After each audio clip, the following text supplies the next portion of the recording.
sisi, na tulipokee kwa furaha kwa imani hilo neno lenye kutuletea wokovu. Karibu mpendwa msikilizaji na mfuatiliaji wa St. Gaspar Media katika kipindi cha tafakari ya Injili ya siku. Leo Jumatano, juma la 26, kipindi cha kawaida cha mwaka C wa kanisa, ambapo leo mama kanisa anaadhimisha kumbukumbu ya Mtakatifu Teresia wa Mtoto Yesu na wa Uso Mtakatifu. Somo la kwanza linatoka katika kitabu cha Nehemia sura ya 2 aya ya 1 hadi ya 8, na somo la Injili linatoka katika Injili ya Luka sura ya 9 aya ya 57 hadi ya 62. Karibu tusikilize Injili. Somo katika Injili ilivyoandikwa na Luka. Yesu na wanafunzi wake walipokuwa wakienda njiani, mtu mmoja alimwambia, "Nitakufuata kokote utakakokwenda." Yesu akamwambia, "Mbweha wana pango na ndege wa angani wana vioto, lakini Mwana wa Adamu hana pa kujilaza kichwa chake." Akamwambia mwingine, "Nifuate." Akasema, "Bwana, nipe ruhusa kwanza niende nikamzike baba yangu." Akamwambia, "Waache wafu wawazike wafu wao, bali wewe enenda ukautangaze ufalme wa Mungu." Mtu mwingine pia akamwambia, "Bwana, nitakufuata, lakini nipe ruhusa kwanza nikawaage watu wa nyumbani kwangu." Yesu akamwambia, "Mtu aliyetia mkono wake kulima kisha akaangalia nyuma hafai kwa ufalme wa Mungu." Neno la Bwana. Sifa kwako Kristo. Ndugu zangu katika Kristo, karibuni tutafakari sehemu ya maandiko matakatifu tuliyoyasikia. Somo la Injili tuliyoisikia hivi punde inatupa picha wazi ya nini maana ya kumfuasa Yesu, na Yesu anaweka baadhi ya masharti ya ufuasi. Tumemsikia Yesu akizungumza na watu hawa watatu, akifunua masharti magumu ya kutaka kuwa wafuasi wake, kama ambavyo hawa vijana walitamani na kumwomba Yesu. Yesu kupitia hawa vijana anataka kutufundisha kuwa njia ya ufuasi si rahisi wala lelemama, bali ni njia ya kujitoa sadaka kwa ajili ya ufalme wa Mungu. Inahitaji uamuzi wa haraka na kuto kukubali kurudi nyuma wala kukata tamaa katika changamoto za ufuasi.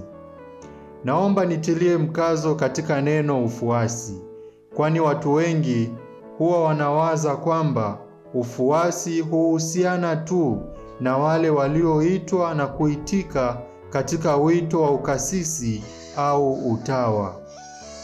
Ufuasi hapa ni wito ambao kila mmoja wetu ameitwa kwa njia ya ubatizo, yaani wito wa kuwa watakatifu, ambao utakatifu huo ni matunda ya kuishi vizuri Ukristo wetu na kuzingatia viapo vyetu vya ubatizo, sambamba na kutumikia kwa upendo katika miito mbalimbali tuliotunukiwa na Mungu kwa njia ya taaluma zetu na vipaji vyetu mbalimbali.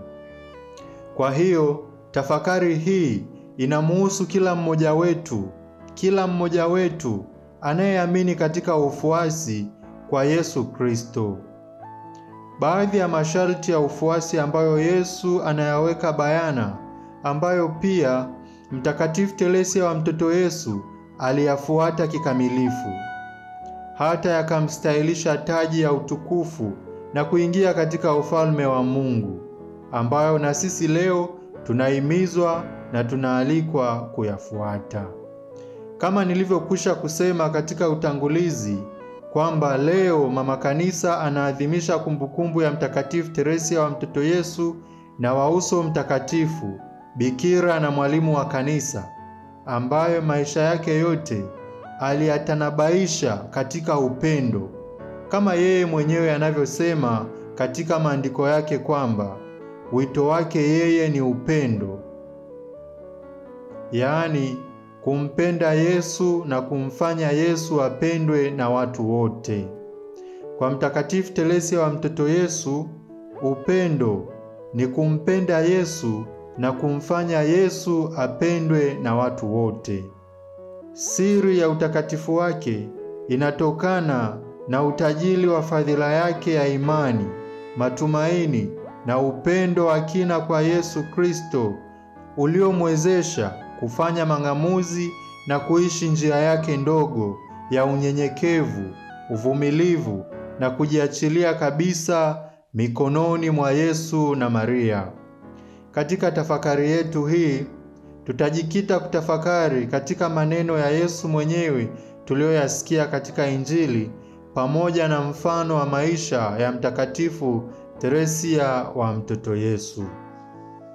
Ndugu zangu, kumfuata Yesu kunahitaji kujitoa kikamilifu bila kujibakiza katika nyakati zote za furaha na za uchungu, na katika mahangaiko yetu wakati wa utume. Yesu anaposema mbweha wana mapango na ndege wa angani wana vioto, lakini mwana wa Adamu hana mahali pa kulaza kichwa chake, anatukumbusha kwamba njia ya ufuasi si rahisi. Inahitaji kuachana na starehe na anasa za dunia hii. Huu ni wito wa kumtegemea Mungu bila kutegemea mali, bila kutegemea hadhi au starehe za dunia. Mtakatifu Teresia alijitoa kabisa, akijinyima starehe zote za kibinafsi. Alijitolea kwa dhati, akivumilia magumu ya maisha ya kitawa, magonjwa na hata ukavu wa kiroho, bila kupoteza imani na matumaini yake kwa Mungu aliyempenda kupita kikomo.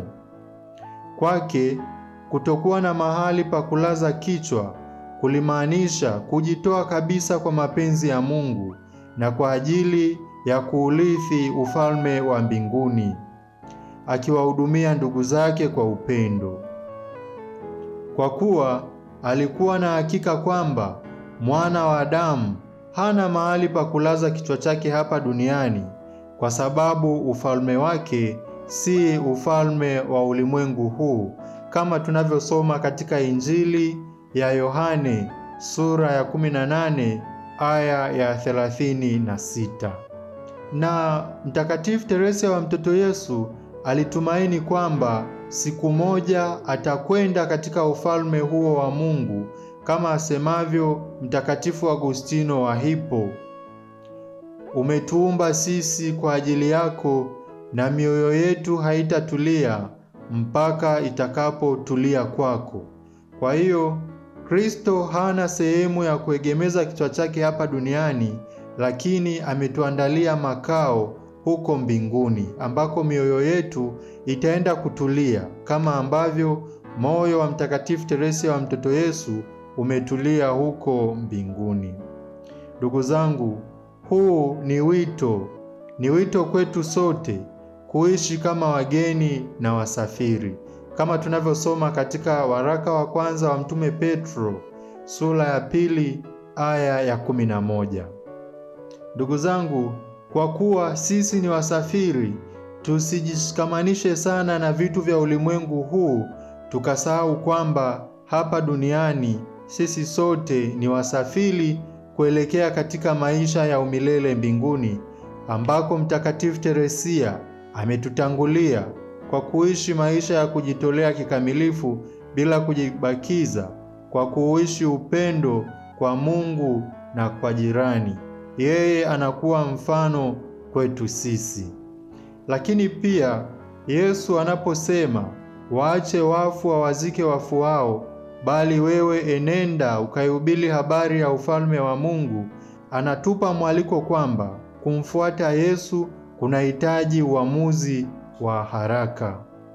Yesu anaposema maneno haya, anatupatia pia mwaliko na wito wenye nguvu wa kuweka kipaumbele cha kwanza kwa ufalme wa Mungu. Lakini huu si wito wa kutokuwajibika kwa familia zetu, bali ni wito wa kuonyesha kuwa Yesu Kristo ni muhimu kuliko mambo yote, na kwamba Injili inapaswa ihubiriwe popote bila kisingizio chochote, na tena ufuasi wetu uwe kwa maneno na matendo yetu. Ili tuweze pia kujifunza kwa Mtakatifu Teresa wa Mtoto Yesu, ambaye daima alisali akisema, uwezo wangu pekee ni kufanya vitu vidogo kwa upendo. Kwa namna ya kipekee alitumia maisha yake yote kusali kwa ajili ya wale waliokuwa wafu kiroho, wamisionari, makuhani na wale walio mbali na Mungu. Hivyo hakika aliwaacha wafu wawazike wafu wao, kwa maana kwamba alijitenga na mambo ya kidunia na kuyapa kipaumbele kabisa mambo yanayohusu roho yake, akijitolea maisha yake yote kwa ajili ya wokovu wa wengine.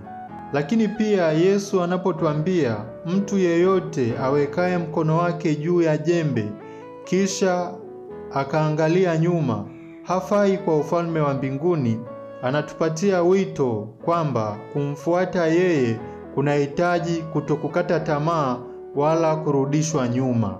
Wito huu unafunua umuhimu wa uthabiti na uaminifu. Kumfuata Yesu si uamuzi wa muda mfupi au jambo la kufanya wakati mambo yanapokwenda vizuri tu. Hii ni safari ya maisha yote inayohitaji kuweka macho yetu mbele bila kurejea kwenye dhambi au tamaa zetu mbaya za zamani. Ndugu zangu, habari hii au methali hii ya jembe na mtazama nyuma inaelezea mchakato wa utakaso. Mwanateolojia maarufu kama John Calvin alifundisha kwamba neema ya Mungu huwatengeneza waamini sio tu kuwa na uwezo wa kutubu, bali pia kuwa na uwezo wa kudumu katika imani. Kila hatua ya mbele inahitaji imani na uaminifu usioyumba. Kutazama nyuma ni ishara ya tamaa ya kurudi dhambini, au ni ishara ya kurudi tena katika starehe za dunia na kuacha kumpa Mwenyezi Mungu nafasi katika maisha yetu. Na jambo hili linaweza kuharibu kabisa makuzi yetu ya kiroho. Maisha ya Mtakatifu Teresia yalikuwa mfano hai wa kutokurudi nyuma wala kukata tamaa. Alitangaza kwa nguvu zote kuwa njia yake ni upendo na kujitoa. Hata katika usiku wa giza wa imani aliyoupitia mwishoni mwa maisha yake, alikabiliana na majaribu ya kuacha imani. Hata hivyo, alidumu bila kupoteza matumaini, akitegemea kabisa neema ya Mungu, kama yeye mwenyewe alivyopenda kusema mara kwa mara, Teresia peke yake hawezi kitu. Teresia na Yesu anaweza yote.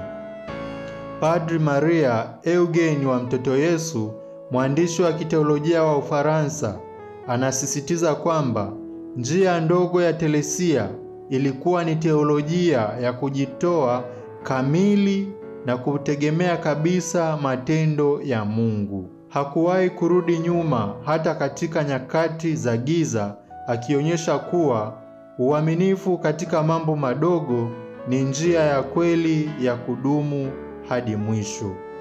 Ndugu zangu, maisha yetu ya ufuasi yanayojumuisha kazi zetu, mahusiano na maisha ya familia yanapata mvuto katika kuitikia wito wa Mungu kwa kusikiliza na kukubali masharti ya ufuasi.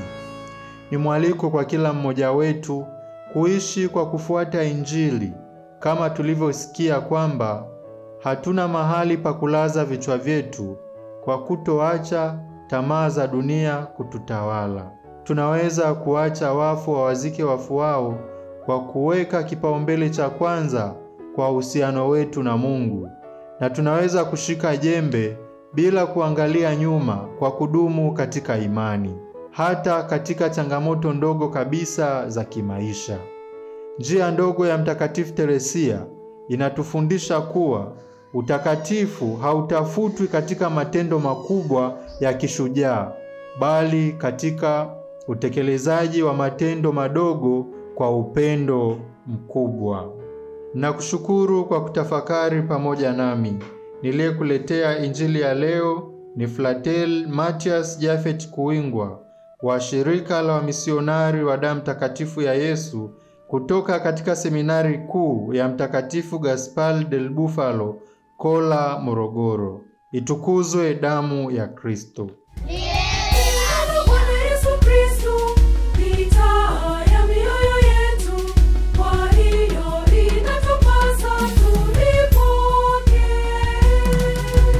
Neno la Bwana limekuja kwetu sisi, na tulipokee kwa furaha kwa imani. Ndilo neno lenye kutuletea wokovu.